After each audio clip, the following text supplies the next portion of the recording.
Well, good morning and welcome to today's conference call for the PNC Financial Services Group. Participating on this call are PNC's Chairman, President, and CEO, Bill Demchak, and Rob Riley, Executive Vice President and CFO. Today's presentation contains forward-looking information. Cautionary statements about this information, as well as reconciliations of non-GAAP measures, are included in today's earnings release materials, as well as our SEC filings and other investor materials. These are all available on our corporate website, pnc.com, under Investor Relations. These statements speak only as of July 18, 2023, and PNC undertakes no obligation to update them. Now I'd like to turn the call over to Bill. Thank you, Brian, and good morning, everyone. As you can see on the slide, we delivered solid results in the second quarter, generating exactly $1.5 billion in net income, or $3.36 in diluted earnings per share. While the macro environment and the competitive dynamics playing out within the banking sector pressured our revenue during the quarter, our results reflect the overall strength of our franchise and balance sheet. And importantly, through it all, we remain focused on executing on our strategic priorities. Our momentum across our markets remains strong, especially in the Southwest. We are growing households and commercial customers throughout our footprint. Rob will take you through the details of our second quarter results in a moment, but I'd like to call out a few highlights. First, we grew our capital during the quarter and feel very good about our positioning of our balance sheet in the current environment. In the next few weeks, we expect the Fed will announce changes to the Basel III capital framework. We believe our strong capital and liquidity levels, as well as our earnings power, provide the strength and flexibility to address upcoming regulatory changes. At the same time, we continue to support our customers, grow our business, and deliver returns for our shareholders. And in line with our focus on shareholder returns, we recently increased our quarterly common stock dividend by 5 cents. Our financial strength and stability are evidenced in the Fed's latest stress tests, resulting in an improvement in our stress capital buffer to the regulatory minimum level of 2.5% in October. Second, expense control is in focus. Rob will touch on this in a moment, but we have increased our continuous improvement program target for 2023 and are taking a hard look at opportunities for even further expense improvements across the franchise. Third, credit quality for the quarter remains strong, reflecting our diversified lending franchise and our focus on developing valuable, sustainable businesses based on long-term customer relationships. And finally, I'd like to thank our employees for their efforts and contributions during the quarter. And with that, I'll turn it over to Rob. Thanks, Bill, and good morning, everyone. Our balance sheet is on slide 3, and we're presenting on an average basis and comparing to the first quarter. Loans were stable at $325 billion. Investment securities declined $2 billion, or 2%. Cash balances at the Federal Reserve were $31 billion and decreased $3 billion. Deposits of $426 billion declined $10 billion, or 2%. Borrowed funds increased $3 billion. As an aside, since 2021, we've been deliberate in issuing TLAC-compliant debt, so we're confident we'll meet the upcoming TLAC requirements through our normal course of funding. At quarter end, AOCI was a negative $9.5 billion. And tangible book value was $77.80 per common share, an increase of 5% compared to the same period a year ago. We remain well capitalized with an estimated CET1 ratio of 9.5% as of June 30th, 2023, which increased 30 basis points linked quarter. We returned approximately $700 million of capital to shareholders in the quarter, which included $600 million of common dividends and approximately $100 million of share repurchases, or 1.1 million shares. And as Bill just mentioned, our board recently approved a 5-cent increase to our quarterly cash dividend on common stock, raising the dividend to $1.55 per share. Our recent CCAR results underscore the strength of our balance sheet, and as previously announced, our current stress capital buffer of 2.9% will improve to the regulatory minimum of 2.5% for the 4-quarter period beginning in October 2023. Due to the expected issuance by the federal banking agencies of proposed rules to adjust the Basel III capital framework, share repurchase activity in the third quarter is expected to remain modest. We will continue to monitor this and may adjust share repurchase activity as appropriate. Slide 4 shows our loans in more detail. Second quarter loans averaged $325 billion and increased $20 billion, or 6%, compared to the same period a year ago. This growth reflected strong loan demand during the back half of 2022 and our ability to capitalize on opportunities in our expanded franchise. Average loan balances were stable linked quarter, as growth in consumer was offset by a decline in commercial, with commercial balances reflecting generally weaker demand. Consumer loans grew $400 million compared to the first quarter, reflecting higher residential mortgage, credit card, and auto balances. Commercial loans averaged $223 billion in the second quarter, a decline of $1 billion, as limited new production was more than offset by paydowns. Loan yields increased 28 basis points to 5.57% in the second quarter, predominantly driven by the higher rate environment. Slide 5 covers our deposits in more detail.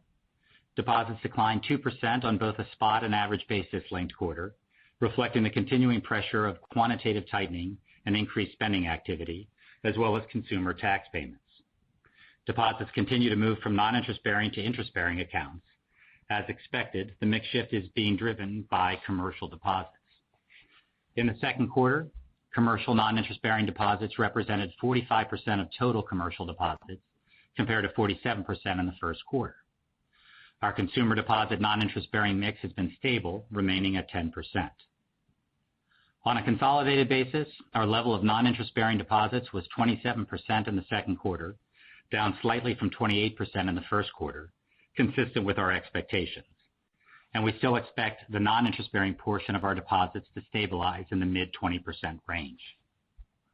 Our rate paid on interest-bearing deposits increased to 1.96% during the second quarter, up from 1.66% in the prior quarter.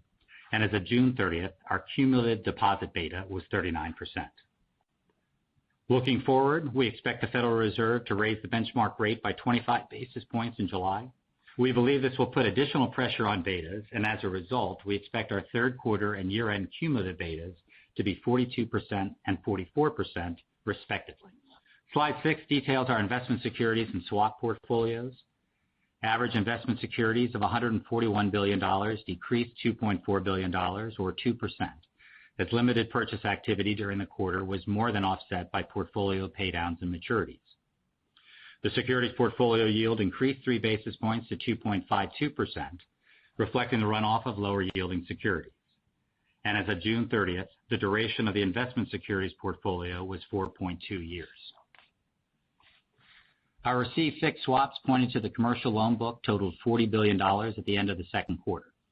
The weighted average received fixed rate of our swap portfolio increased 25 basis points linked quarter to 1.73%, and the portfolio duration was 2.3 years as of June 30th. During the second quarter, our accumulated other comprehensive loss increased by $400 million.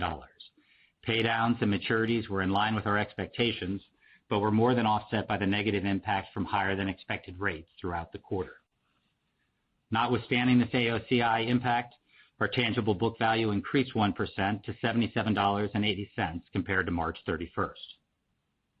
Importantly, as lower rate securities and swaps roll off, we expect our securities yields to continue to increase, resulting in a meaningful improvement to tangible book value from AOCI accretion. Turning to the income statement on slide 7.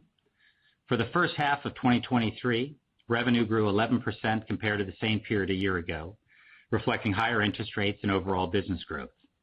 Non-interest expense grew 4% and was well controlled despite a higher FDIC assessment rate and inflationary pressures. As a result, PPNR grew 24%. For the second quarter, net income was $1.5 billion, or $3.36 per share. Total revenue of $5.3 billion decreased $310 million, or 6%, compared to the first quarter of 2023. Net interest income declined $75 million, or 2%. And our net interest margin was 2.79%, a decline of 5 basis points. Non-interest income declined $235 million, or 12%, driven by both lower fee income and other non-interest income, which included Visa fair value adjustments of a negative $83 million that I will discuss in a moment. Second quarter expenses increased $51 million, or 2% linked quarter. Provision was $146 million in the second quarter, reflecting portfolio activity and changes in macroeconomic variables. And our effective tax rate was 15.5%, which included the favorable impact of certain tax matters in the second quarter. Turning to slide 8, we highlight our revenue trends. Second quarter revenue was down $310 million, or 6% compared with the first quarter. Net interest income of $3.5 billion decreased $75 million, or 2%, as higher yields on interest-earning assets were more than offset by increased funding costs and lower loan and security balances. Fee income was $1.7 billion and decreased $106 million, or 6% linked quarter. The primary driver of the decline in fee income was residential and commercial mortgage revenue, which was down $79 million. Inside of that, $58 million was related to lower net valuation of mortgage servicing rights. Beyond that, capital markets and advisory revenue decreased $49 million, or 19%, driven by lower merger and acquisition advisory fees and loan syndication revenue. Going forward, we expect this activity to meaningfully increase in the second half of the year, which is included in our guidance that I will cover in a few minutes. Partially offsetting these declines was a $38 million, or 6% increase in card and cash management fees, reflecting seasonally higher consumer transaction volumes and increased treasury management product revenue. Other non-interest income of $129 million declined 50% linked quarter, driven by lower private equity revenue, and included negative Visa fair value adjustments related to litigation escrow funding and other valuation changes totaling $83 million. Turning to slide 9, our second quarter expenses were up $51 million, or 2% linked quarter, and remain well controlled. The growth was primarily due to a $35 million increase in marketing expense, reflecting seasonality. Personnel expense increased by $20 million, or 1%, which included the full quarter impact of annual employee merit increases. Every other expense category remained stable or declined compared to the first quarter of 2023. As Bill mentioned, we remain diligent in our expense management efforts, particularly when considering the current revenue environment. At the beginning of the year, we set a continuous improvement program goal of $400 million. Recently, we've identified initiatives that support increasing our CIP by an additional $50 million, raising our full-year target to $450 million.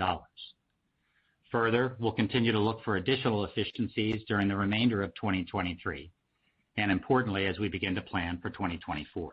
Our credit metrics are presented on slide 10. Our credit quality remains strong, and notably, the leading indicators for credit quality continue to perform well. Non-performing loans were down $97 million, or 5%, and continue to represent less than 1% of total loans. And total delinquencies of $1.2 billion decreased $114 million, or 9% linked quarter.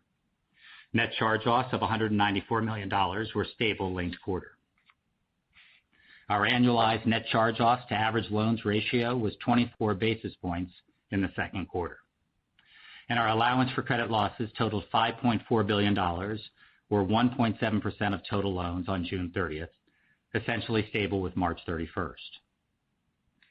While overall credit quality remains strong across our portfolio, the office category within commercial real estate continues to be a key area of concern. As expected, we saw increases in charge-offs related to office during the quarter. However, the portfolio metrics remain largely similar to those presented in our comprehensive view last quarter. Naturally, we'll continue to monitor and review our assumptions to ensure they reflect real-time market conditions, and a full update is included in the appendix slides. In summary, PNC reported a solid second quarter 2023. In regard to our view of the overall economy, we're expecting a mild recession starting in early 2024, with a contraction in real GDP of less than 1%. Our rate path assumption includes a 25 basis point increase in the Fed funds rate in July. Following that, we expect the Fed to pause rate actions until March 2024, when we expect the Fed to begin to cut rates. Looking ahead, our outlook for the third quarter of 2023 compared to the second quarter of 2023 is as follows. We expect average loans to decline approximately 1%. Net interest income to be down 3 to 4%. Non-interest income to be up 10 to 11%. Taking the component pieces, we expect total revenue to be up approximately 1%. We expect total non-interest expense to be stable, and we expect second quarter net charge-offs to be between $200 and $250 million.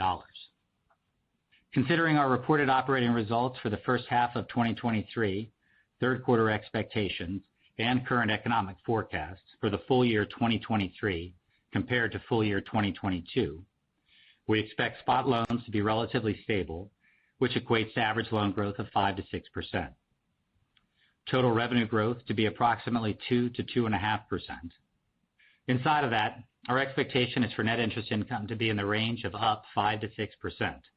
This is a move to the lower end of our previous guidance, largely driven by anticipated deposit costs moving a bit faster than we expected and slightly lower loan growth expectations.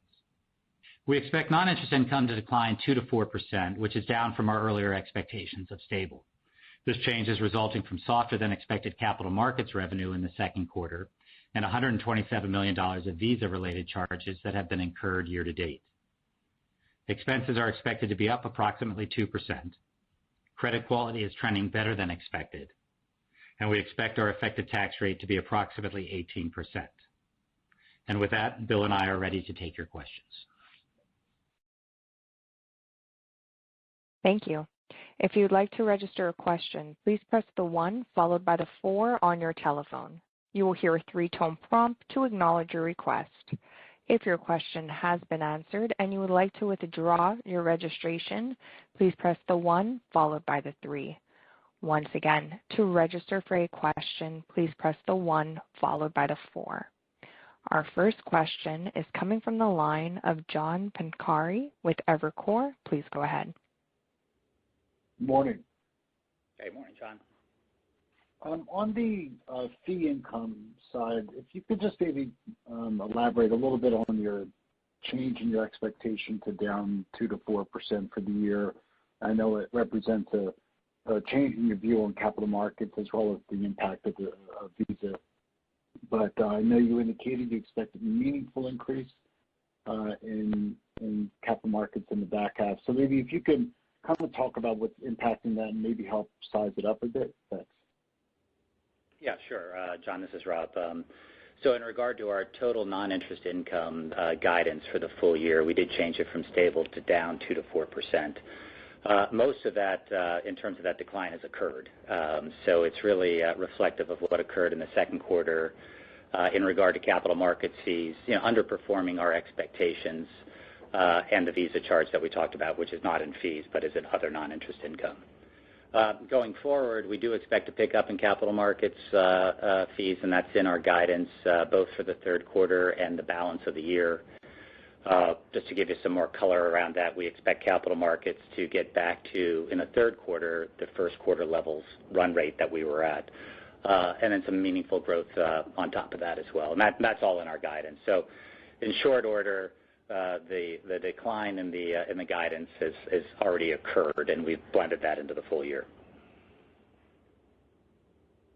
Okay, all right, that's helpful. And then separately, on the capital return side, I know you indicated that you expect buybacks to remain somewhat minimal. So just pending Basel III, is that meaning perhaps in that 100 million range, or is there another way to think about that? And then separately, maybe, Bill, if you could talk about any thought around M&A appetite, both on the non-bank side and the bank side. Thanks. So I can handle the first one there, I guess, in terms of the capital, and then Bill, you can talk about some of the changes. Yeah, no surprise there.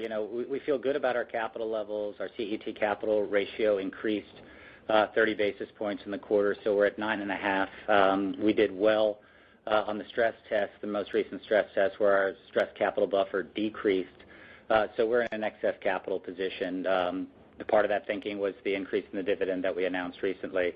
As far as share repurchases, like I said, it's not a surprise. We're on pause.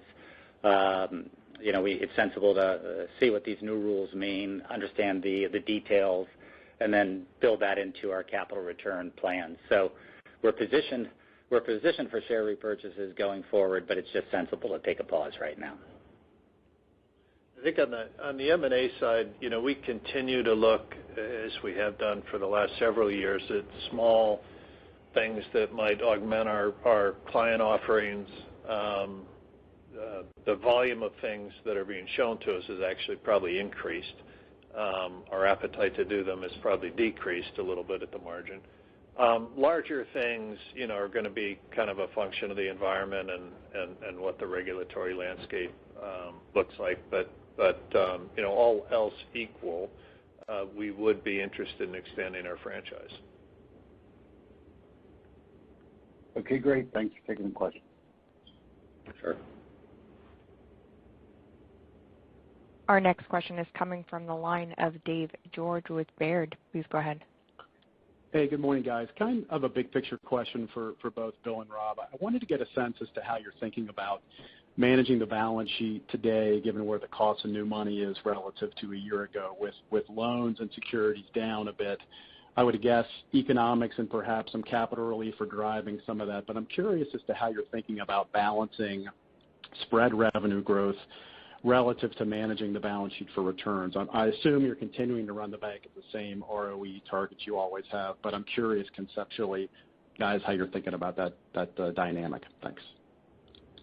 I think at the 10,000-foot level, our appetite to lend and support our clients isn't affected, by short-term funding costs and so forth. There's you're seeing somewhat tepid loan growth largely because there's tepid loan demand.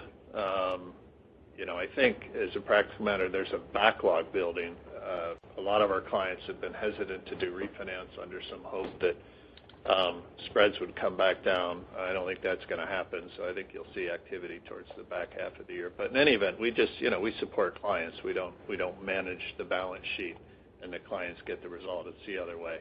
With respect to interest rates, we are as neutral as we can otherwise be, and I think what you're going to see through time is, deposits move back towards historical norms in terms of non-interest bearing moving to interest bearing, and we reach that kind of cumulative beta. That's going to be offset, by swaps and securities, fixed rate assets rolling off and repricing.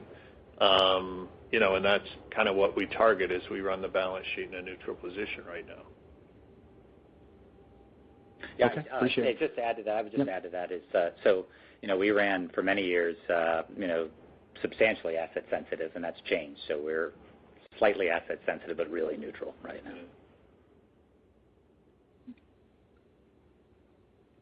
Thank you. Our next question is coming from the line of Erika Najarian with UBS. Please go ahead. Hi, good morning. I guess the first question here, and I just want to emphasize this, and this squares with your 10Q disclosure. You mentioned a neutrally positioned balance sheet. So as we think about that exit run rate that it implied for your guidance on net interest income of about $3.25 billion for the fourth quarter of 23, without taking into account balance sheet growth, it sounds like if we do get the rate cuts that the market is expecting, that you're going to be able to stay within that range of $3.25 billion, again excluding any assumed growth. Yeah, that's fair. Of course, our own plans are, as I mentioned in our opening comments, that we wouldn't see rate cuts until first quarter of next year, but you're in the right neighborhood. Got it. And thank you so much for all the disclosure on slide 6. I'm wondering,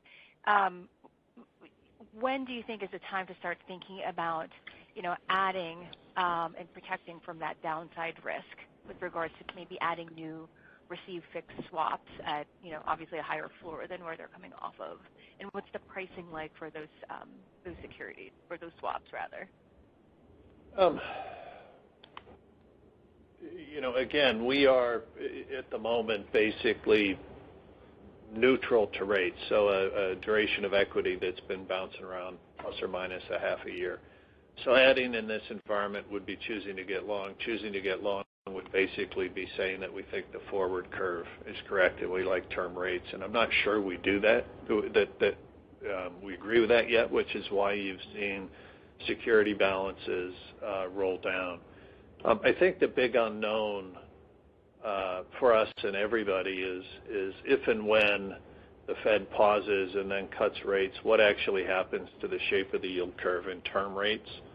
And, expectations would be you'd see a massive flattening. So I'm not sure at the moment that there's value to be had in extending duration. To the extent we do, we're doing it in a very short end. You'd in fact see that in our swaps book. While balances are down, we canceled some and put some other ones on that higher increased yielding, the yield, but very short dated. Got it. Thank you.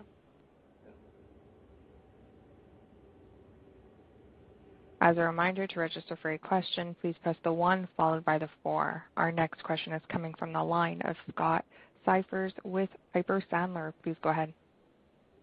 Morning, everyone. Thank you for taking the question. Just wanted to ask sort of a conceptual question on deposit pricing. The pressures seem, I guess, a little bit uneven by company. I was hoping you could spend a moment discussing sort of how you think about the balance between not necessarily needing to show liquidity the way some others do, but still being bound, just naturally by competitive dynamics within the footprint. Yep. Sure, I follow the question. I mean, the basic, our deposit outflows, I guess, maybe I'll answer it this way, are largely following the expectations I think you'd see across the industry with QT. Inside of that, we try to keep our client base and price them competitively, and you're seeing that in the mix shift from non-interest bearing to interest bearing and the increase in the beta. We're not, out chasing, trying to do broker deposits or big CD pushes or something to boost deposits, if that's kind of where your question was going. But mostly protecting our core consumer customer and commercial customer. Yeah, no, I mean, you hit on it. I guess I probably could have worded it better. But, I look at your Q beta assumption. It's lower than some others, but seems sort of realistic also just within the sort of confines of what you're actually experiencing. So I was just curious about how the competitive dynamic sort of weighed in there, and I think you touched on it. So I appreciate that. I think if your base flows were higher than what was otherwise happening because of QT, so in other words, you were losing deposits at a pace, in that instance, your replacement cost is full rate. 100%. And I think you're going to see that play out as earnings come out this week, where you're going to see some pretty extreme differences in what's happened to funding cost. But our flows have been largely kind of following QT trend. Maybe a little better. Yeah. Okay. Perfect. Thank you. And it was something we could peel back a little more into the sort of the expected capital markets recovery. I guess as I look at things from a top level, if there are sort of three big chunks in the capital markets, DCM seems like it's sort of fine. ECM maybe it is found firmer footing, but M&A is the piece that's still sort of in a log jam. I guess maybe as you think about the nuance for that recovery in the back half of the year, just what are the main drivers that you see? Yeah, sure. Scott, this is Rob. Particularly for us, the M&A piece, Harris Williams, is a high percentage of our capital market fees. We're going off of pipelines, so the pipeline in our advisory businesses and largely extrapolate that the capital markets in total is up 20% over the first quarter and 6% year over year. And as you know, they had a pretty good second half of 2022. So we're basing it on that. Okay. Perfect. All right. Thank you all very much. Sure. Our next question is coming from the line of Mike Mayo with Wells Fargo. Please go ahead. Hi. Hey, Mike. Good morning, Mike. I thought you might push a little harder on this. So your revised 2023 guidance using midpoints is for NII to be 150 basis points less, fees to be 300 basis points less, and expenses only 50 basis points less. So I'm just wondering how much harder you might push on the expenses. You did mention the CIP going from 400 to 450 million of savings this year, so I guess that helps. But are you preserving infrastructure and resources for potential growth? Is it just not that variable, or what else can you do to get expenses more in sync with the revised lower revenue guidance. And I mean, that's all recognizing. I think you're still guiding for positive operating leverage this year. It's just not as high as it once was. Yeah. But thanks for the question, Mike. The short answer is we are going to push harder on it. The practical answer is I'm not entirely sure that the benefits of what we will be doing will show up in the run rate in 23. If you look at our costs, right, we're basically down in every category other than personnel. And we're going to have to take a hard look at where we can generate savings in this company without cutting the potential for growth and the opportunity we continue to see in our growth markets and just business activity. But we're going to look at that really hard. I'm just not sure it shows up in 23. Just in terms of the timing, because there's only 6 months left, so actions that you take don't show up in that run rate. But we did reduce, as you pointed out, we did reduce the expectation to up 2% year over year. That includes the FDIC special assessment that was in there, and obviously inflationary pressure. So that's pretty good, but we're not going to stop there. All right. Well, one follow-up then. How does this set you up for 2024? I guess is it too early to say? And just in general, you guys have been, and you and the industry, it's been about 6 to 9 months of negative downward guidance. It was loan spreads for you guys one quarter. It was higher interest rates another. It's capital markets a little bit this quarter. And these are factors outside of your control. At least those are. Do you think you're level setting enough now? Are we there, or there's still more risk to the downside than to the upside?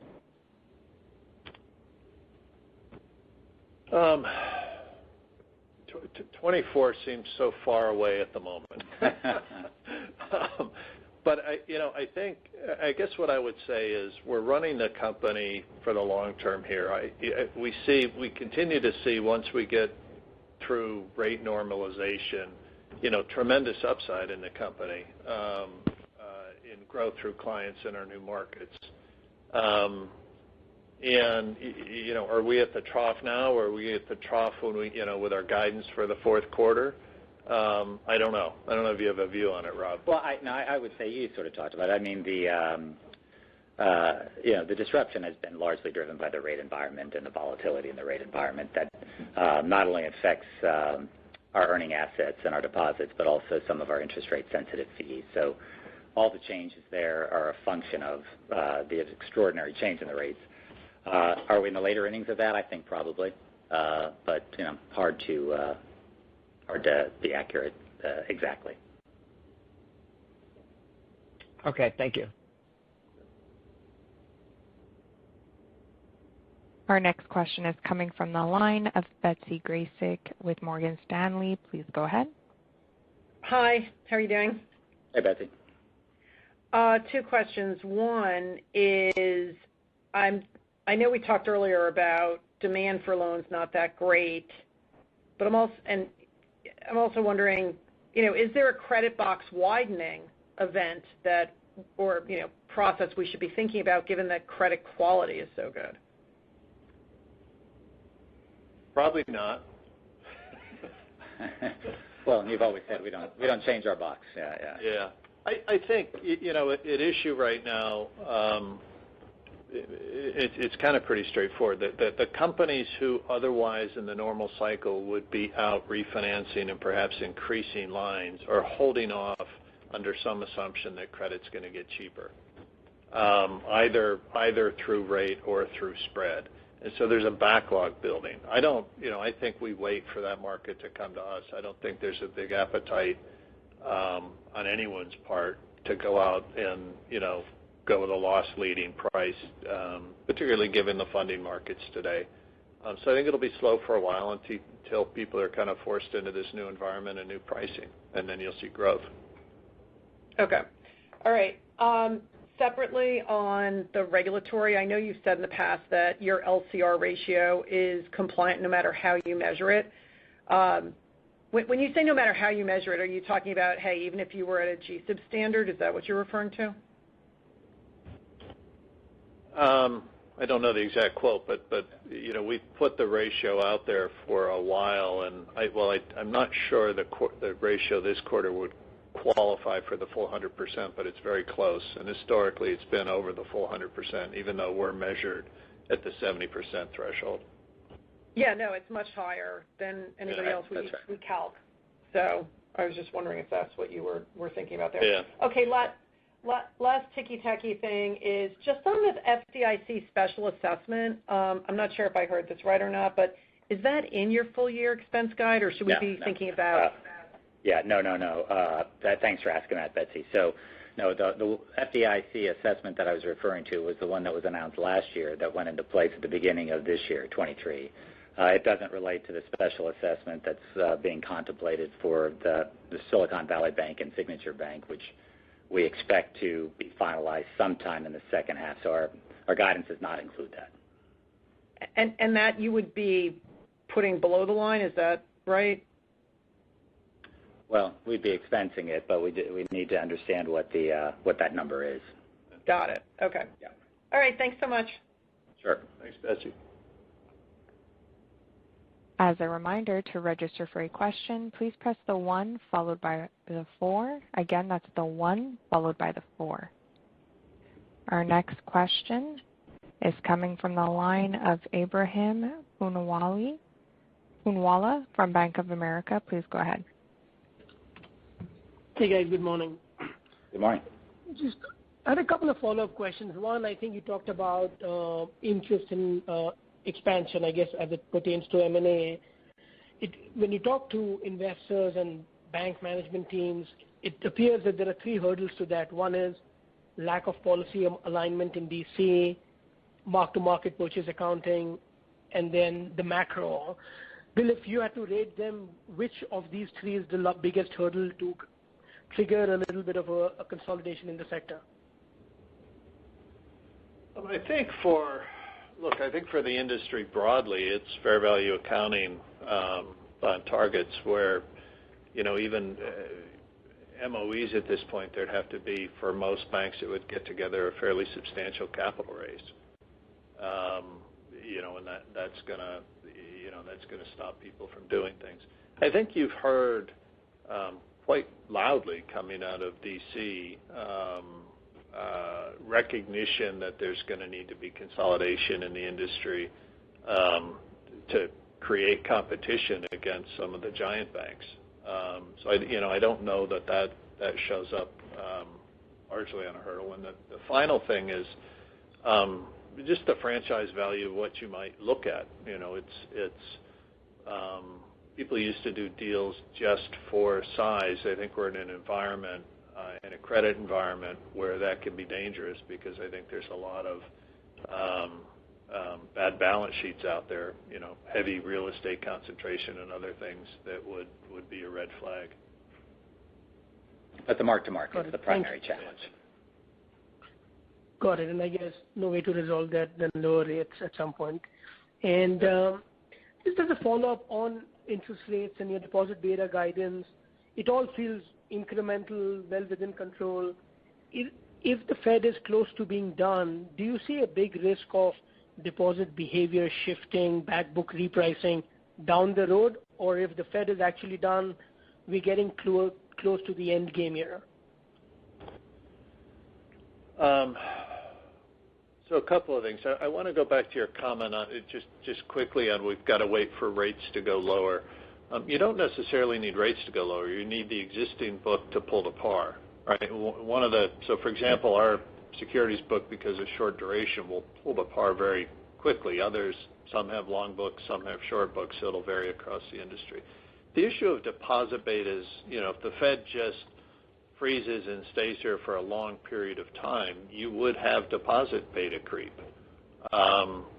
Where at the margin there'd be competition for deposits as long as QT was ongoing, and you'd see some bleed to the upside. I don't know how large that would be. It's we're kind of assuming some of that in our guidance, but I think that's a real issue, and we've seen it in past history when the Fed was done. Particularly in the interest-bearing consumer deposits, which could still go up even though the Fed stopped or cut. Yeah. Got it. Thank you both. Sure. And our last question in the queue is a follow-up question coming from the line of Mike Mayo with Wells Fargo. Please go ahead. Hey, Bill, just your big picture perspective. So are we going into a recession, soft landing, no landing, hard landing? And remind us, your reserves are predicated on unemployment of a certain level. And at what theoretical point would you say, hey, it's okay for us to release some of those reserves? Well, I'll give you the official Rob answer, which is we are appropriately reserved. Well, thank you. Thank you for doing that for me. Yeah. We're at this point, I think, we have our unemployment assumption somewhere over 5%, which, bluntly looks like it's going to be pretty tough to get there in my own view. I think this soft landing feels right. And we'll reflect on that as time comes. We're not even in a soft landing. I'd remind you that a large amount of the reserves we have appropriately are focused towards commercial real estate and office specifically. And I think even with a soft landing, that asset category is going to have trouble. Okay. And did you make any changes? Where are you right now in the commercial, the office reserving? Because I know you were kind of high in the industry before. Yeah, we're higher. We're 7.4% on the office book. But we're over 10 on the. Well, I'm sorry. So the office book, inside of the office book, the multi-tenant piece, which is where we have the biggest concern, is close to 11%. Yeah. So I think we're reserved for whatever happens in that book, but that's we'll need those reserves because we do think there's going to be problems in the office space. Great. All right. Thank you. Yeah. Okay. Well, we have thank no further questions. Thank you all for your participation on the call. If you have any follow-up questions, please feel free to reach out to the IR team. Thanks, everybody. Thank you. That concludes the conference call for today. We thank you for your participation and ask that you please disconnect your line.